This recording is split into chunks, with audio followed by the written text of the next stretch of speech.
तर सुरुवात करूया आजच्या नवीन व्हिडिओला।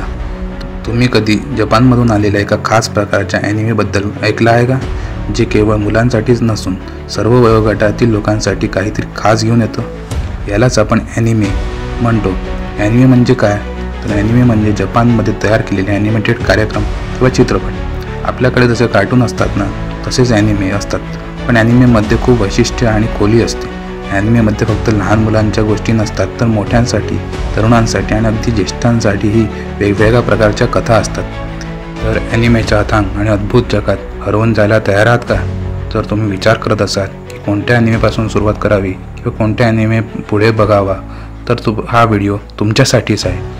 आज मी तुम्हाला घेऊन आलो आहे असे 5 ॲनिमे जे तुम्हाला नक्की पाहिले पाहिजेत। चला तर मग या रोमांचक प्रवासाला सुरुवात करूया।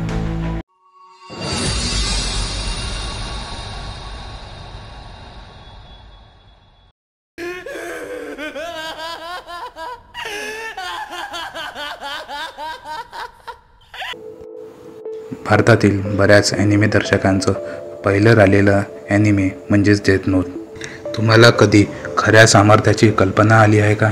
असं सामर्थ्य ज्यामुळे तुम्ही एका विचाराने, एका लेखणीच्या फटकाऱ्याने जगाला नव्याने घडवू शकता। त्सुगुमी ओहबा आणि ताकेशी ओबाटा यांच्या प्रतिभेतून जन्माला आलेली ही केवळ एक ॲनिमा मालिका नाही, तर हा एक उच्च दावा असलेला मानसिक बुद्धिबळाचा खेळ आहे, जो तुम्हाला पहिल्या क्षणापासूनच पकडून ठेवेल। कल्पना करा, एक सामान्य आयुष्य एक अलौकिक डायरीच्या डेथ नोटच्या अनपेक्षित आगमनाने उद्ध्वस्त होते।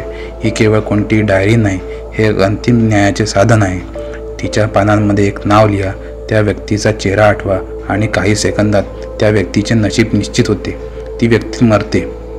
आपली कथा लाईट यागामी या अत्यंत हुशार पण विरक्त शाळकरी विद्यार्थ्याभोवती फिरते, ज्याला ही डायरी सापडते।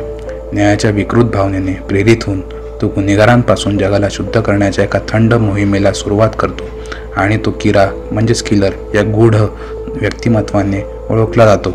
लाईट स्वतःला देव मानतो, एक तारणहार जो एक नवीन परिपूर्ण जग घडवण्यासाठी नियत आहे, पण निरपेक्ष शक्तीला क्वचितच आव्हान मिळत नाही। प्रवेश होतो एलचा, एक विलक्षण, गूढ आणि तितकाच प्रतिभावान गुप्तहेर। एलने किराला उघड करणे हेच त्याच्या आपल्या जीवनाचे ध्येय बनवले आहे। यानंतर इतर कोणत्याही संघर्षासारखा नसलेला बुद्धिमत्तेचा एक मनमोहक संघर्ष सुरू होतो। हा एक अविरत मांजर उंदराचा खेळ आहे, जिथे प्रत्येक चाल, प्रत्येक अनुमान, चेहऱ्यावरील प्रत्येक सूक्ष्म बदल प्रचंड महत्त्व धारण करतो। दूरदृष्ट्या ही ॲनिमे एक उत्कृष्ट नमुना आहे, पात्रांच्या अंतर्गत संघर्षांना आरसा दाखवणारी। स्पष्ट वातावरणीय प्रकाशयोजना असो किंवा शिनिगामी चे अद्वितीय जवळजवळ गॉथिक डिझाईन असो, प्रत्येक फ्रेम तिच्या गडद कथानकात तुम्हाला पूर्णपणे बुडवून टाकण्यासाठी अत्यंत काळजीपूर्वक तयार केली आहे। पात्रांची रचना प्रतिष्ठित आहे, त्वरित टोकण्यायोग्य आहे आणि त्यांच्या मनातील तीव्रतेला पूर्ण व्यक्त करते। असे ट्विस्ट अँड टर्नसाठी तयार राहा जे तुम्हाला श्वास रोखून धरायला लावतील।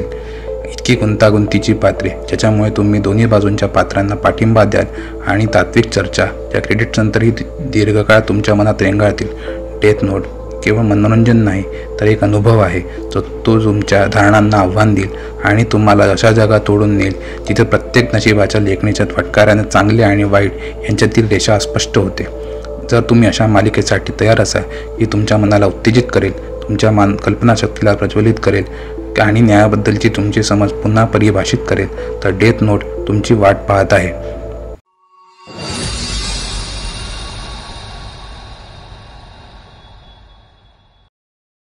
कल्पना करा की तुमचं जग एका भयान सत्यतेने वेढलेलं आहे, एका अशा भीतीने जी भिंतींच्या पलीकडून येते, विशाल आणि अमानवीय आकाराची, केवळ मानवी देहाचा घास घेण्यासाठी जन्माला आलेली। तर स्वागत आहे अटॅक ऑन टायटनच्या क्रूर आणि अविस्मरणीय विश्वात। हाजिमे इसायामा यांनी निर्माण केलेली ही केवळ एक ॲनिमे नाही, तर हा मानवी अस्तित्वासाठीचा एक भयानक संघर्ष आहे, जिथे आशा आणि निराशा यांच्यातील रेषा अत्यंत धूसर आहे। शतकानुशतके मानवजातीने स्वतःला उंच अभेद्य भिंतींच्या आत बंद करून घेतले होते, स्वतःला बाहेरच्या जगातील त्या भीतीदायक राक्षसांपासून, ज्यांना आपण टायटन म्हणतो, त्यांच्यापासून वाचवण्यासाठी। शांतता ही केवळ एक भ्रम होती। एका विनाशकारी दिवशी ती शांतता भंग पावते। एक अवाढव्य टायटन भिंतींना भेदून आत येतो आणि मानवजातीचा सर्वात मोठा नरसंहार सुरू होतो। आपल्या कथानायक एरन येगर आणि त्याच्या मित्रांच्या डोळ्यांसमोर त्याचे जग उद्ध्वस्त होते। आईला गमावल्यानंतर एरन टायटन्सचा समूळ नायनाट करण्याची प्रतिज्ञा घेतो, त्यांची शिकार करण्याची आणि मानवजातीला पुन्हा स्वातंत्र्य मिळवून देण्याची शपथ घेतो. पण हा प्रवास सोपा नाही. अटॅक ऑन टायटन तुम्हाला एका अशा जगात घेऊन जातो जिथे प्रत्येक क्षण जगण्यासाठीचा संघर्ष आहे. इथे धैर्यवान योद्धे आपले प्राणपणाला लावून त्या अवाढव्य शत्रूंशी लढतात. त्यांना केवळ टायटनचा सामना करायचा नाही, तर आपल्याच समाजातील रहस्य, विश्वासघात आणि कडू सत्यांचाही सामना करायचा आहे. अटॅक ऑन टायटन हे केवळ ॲक्शन आणि रक्ताळलेल्या लढ्यांबद्दल नाही, ते स्वातंत्र्य, दमन, ओळख आणि मानवतेच्या वास्तविक स्वरूपावर प्रश्न विचारते.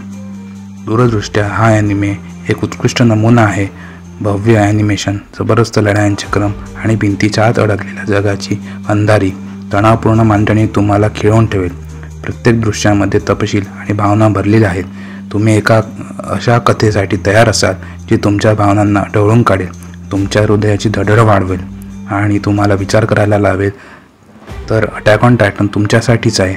मानवजातीचा संघर्ष, त्यांचे बलिदान, त्यांच्या अदम्य इच्छेचे हे महाकाव्य तुम्हाला स्तब्ध करेल.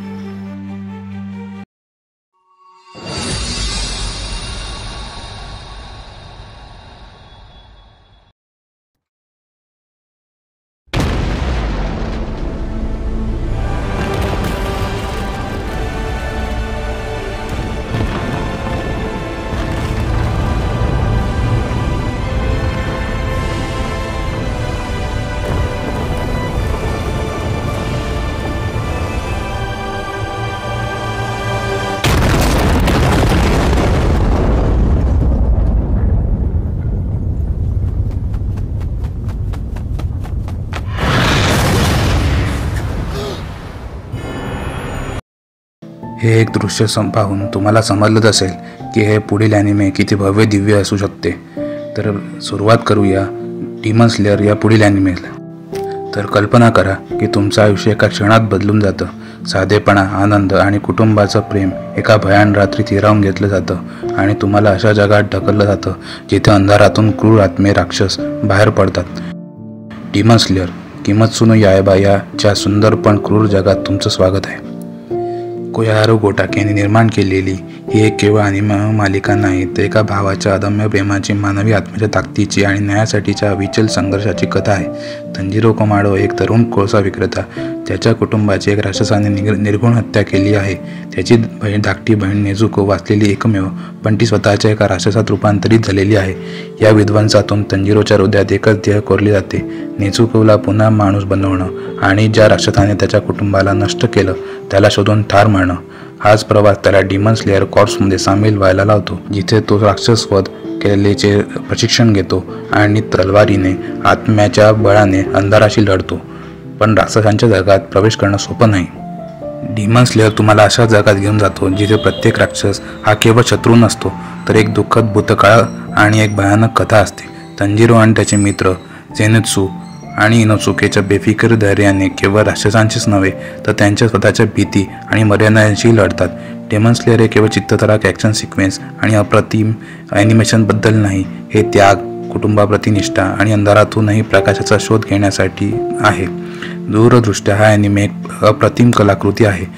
ब्रीदिंग टेक्निक्स, भव्य दृश्यांकन, राक्षसांच्या शक्तींचे आणि क्रूरतेचे भयान चित्रण आणि प्रत्येक लढाईत भावनांचा अचूक वापर, हे सर्व तुम्हाला मंत्रमुग्ध करेल.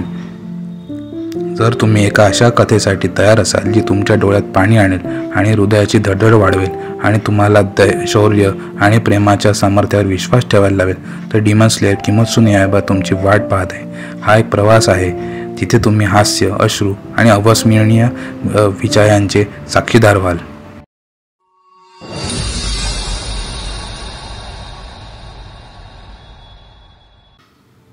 कल्पना करा की तुमचं बालपण रक्ताने माखलेलं आहे एका अशा जगात जिथे शौर्य आणि क्रूरता एकाच नाण्याच्या दोन बाजू आहेत, जिथे मृत्यू हा जीवनाचा एक अपरिहार्य भाग आहे आणि न्यायाचा शोध हजारो मैलांच्या प्रवासातून होतो. विनलँड सागाच्या विशाल आणि तीव्र जगात तुमचं स्वागत आहे. माकोटो युकीमुरा यांनी निर्माण केलेली ही केवळ एक ॲनिमे मालिका नाही, ही सूर्याच्या दाहक आगीतून शांतीच्या शोधाची, हिंसाचाराच्या चक्रातून मुक्तीच्या प्रवासाची आणि खऱ्या अर्थाने योद्धा असण्याचा अर्थ काय आहे याची महाकाव्य कथा आहे. ही कथा 11व्या शतकात वायकिंग युगाच्या क्रूर आणि गौरवशाली काळात घडते.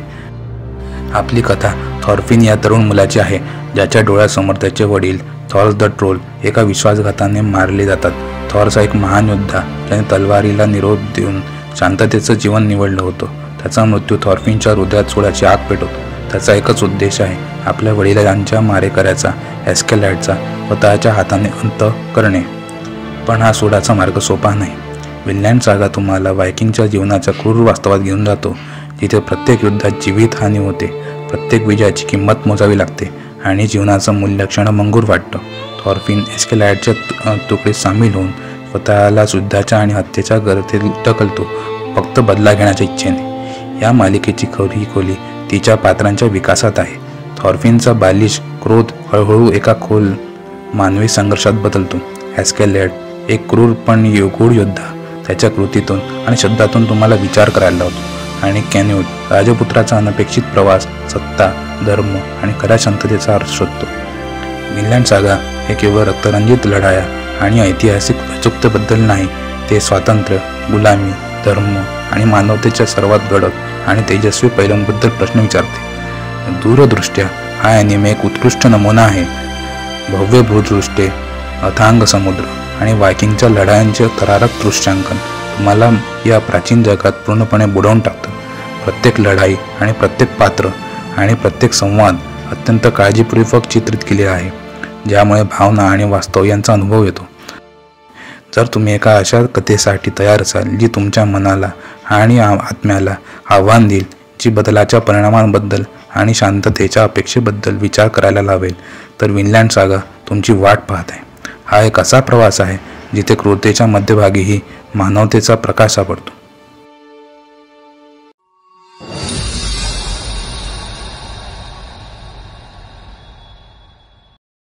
तर पुढील ॲनिमे आहेत हंटर हंटर.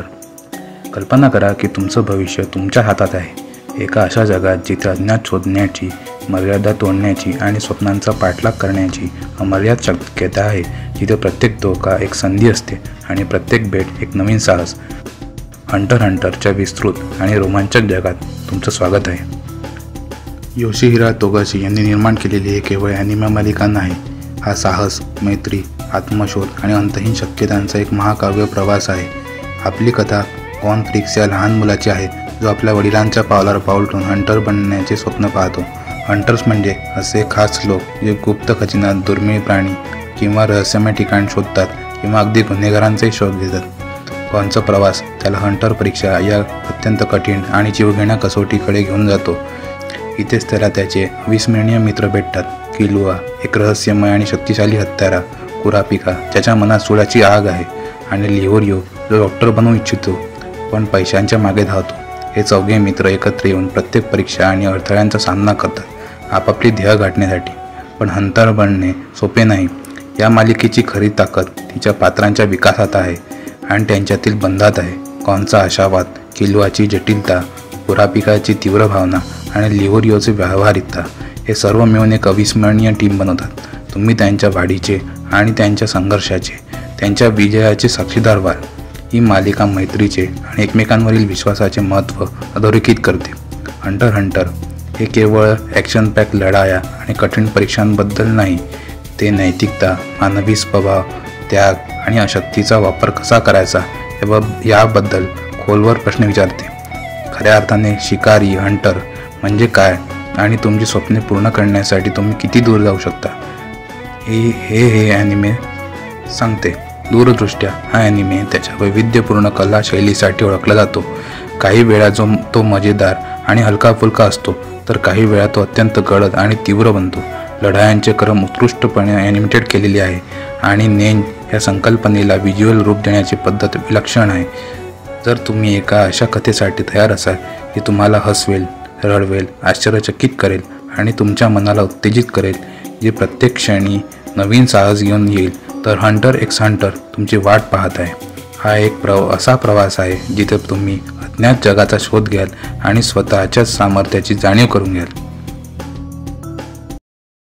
तर हे होते 5 ॲनिमे जे तुम्ही नक्कीच पाहिले पाहिजेत. यातील कोणत्या ॲनिमेने तुम्हाला सर्वात जास्त आकर्षित केले किंवा तुमचा आवडता ॲनिमे कोणता आहे जो या यादीत नाही, आम्हाला कमेंटमध्ये नक्की सांगा. तुम्हाला हा व्हिडिओ आवडला असेल तर लाईक करा, शेअर करा आणि अशाच आणखी व्हिडिओसाठी आमच्या चॅनलला सबस्क्राईब करायला विसरू नका. पुन्हा भेटूया पुढच्या व्हिडिओमध्ये. तोपर्यंत ॲनिमेचा आनंद घ्या.